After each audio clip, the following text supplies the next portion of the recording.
Hey guys, CJ. So let's talk Vitality. In the wake of their Katowice campaign, I think it's pretty clear to everyone that they are going to be quite the stronger team this year after upgrading Spinks to Rops, which is both a undeniable personality and firepower upgrade from the things that we've heard in the camp. And to see them come out swinging like this is insane. They pretty strongly put down Donk, and I gotta say, I think Vitality is going to be a disgusting team to face on pistols this year.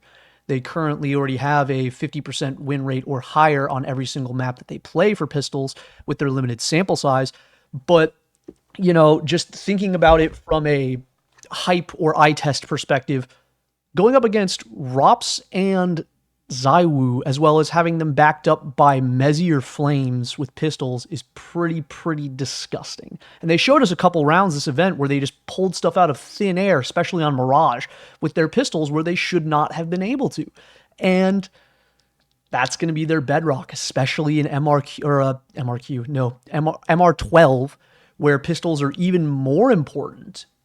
And just on top of that, while we're talking stats for Vitality, they currently have, well, obviously the limited sample size, a 100% win rate on Nuke, Dust 2, and Inferno.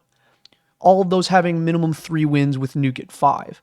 I want to remind everyone how disgustingly dominant Spirit was on Dust 2, and Vitality beat them.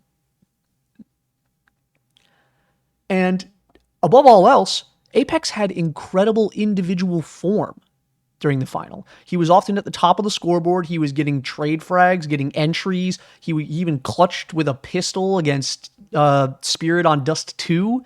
He was everywhere in this event. And to think that this is a sort of culmination for apEX in the past, let's say, 10 years of his career, because he has been chasing this trophy for the entire time. He had never even made it into the SPO before this, I believe, or he had never won a game in the SPO.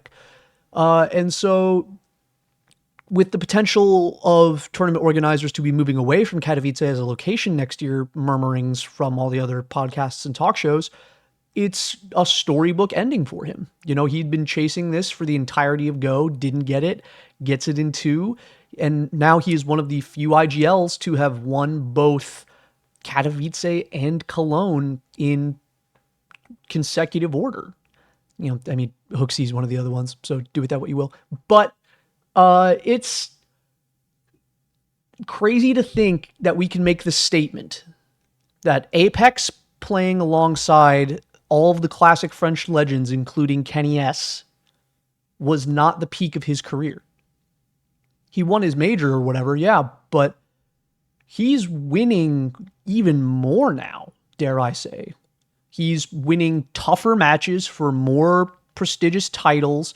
He has another major, a Katowice, and a Cologne under his belt as an IGL who used to be an entry fragger. He got all of these all these huge trophies after becoming a IGL in 2020, 2021. And this is what Twists, this is what Mezzy, this is what everyone Mezzy isn't a great example. I just think of his time on Fnatic when he tried it. Everyone who wants to be a star rifler, Yikinder, who also wants to IGL, wishes they were apEX right now. Because he delivered individually, delivered tactically, and he's winning everything. And now they are poised to take the season by storm, I believe. Navi have not been indomitable and they've been showing weakness, and so it'll be interesting to see how Blade helps them sort of recover between events and rebuild to be competitive again, because they'll always be scrappy and always be contending at the top. But now we have Vitality back to fighting form. We have Spirit who are still showing strength. We have I don't want to put FaZe up there yet because I don't think they're good enough, and that's a whole nother whole different diatribe about FaZe. But I wanted to just highlight over the course of just this ramble that apEX is one of the greatest winners in Counter-Strike history. If you go and look at his Liquipedia page or his HLTV page, he has won an event every year since 2010. Meaning that if you want to, and eventually obviously there were S-tier, higher tier events, and he didn't win an S-tier event every single year, but I think he won a notable S-tier event every single year for the past decade, except like 2018 or 2019 or something. He didn't win an S tier event, but still won minor events. So having apEX on your team for the past decade is as near of a guarantee to success as you can get. Through every team who has fallen and risen in the past decade, every player, he has remained and he has still kept himself sharp. And this might not be his peak. He's won everything except a Grand Slam now. And this Vitality could do it. And Rops could join FaZe, or Rops could join Twists as the only other person to have 2 Grand Slams. Either way, also shoutouts to Flames and Mezzy, who were fantastic through this entire event. And Mezzy, for my belief, has been fantastic since about October of last year. He has been on a steady rise ever since he ironically had his kid, or whenever that was last year. He has been on a very steady rise and increase in form. And he is that perfect, low ego fragger. He is that perfect low ego fragger that you want to be in this team. Because you already have a super fiery guy like Flamesy, and apEX, while he has reined it in, is still a W warrior at heart.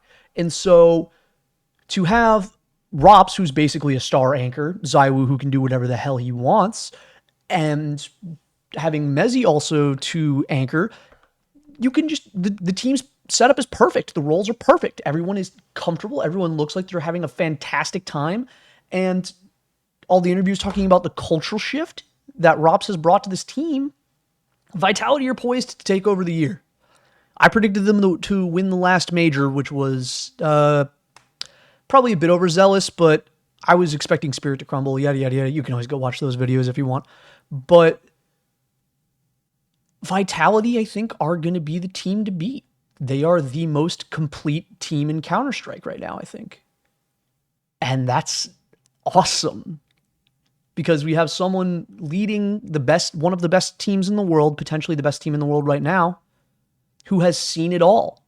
He's one of the last elder statesmen. Once him and Kerrigan and Rain go, it will be truly full of people who came up in a different time of Counter-Strike. And I wonder who will step up to take those leadership positions. We had that walkout signed letter by the IGLs who didn't attend Media Day for the Blastralis thing. Who will be the ones to do that when apEX and Kerrigan are gone? Who will be our elder statesmen? Let's cherish them while they're here. And thank you very much for watching. My name has been CJ. And while I have you, thank you very much, everyone, for your support on the last video. It was rather unexpected and a very large success. So to all the new faces out there, welcome aboard. And I will do my best to improve. And I'll hopefully see you guys at some events.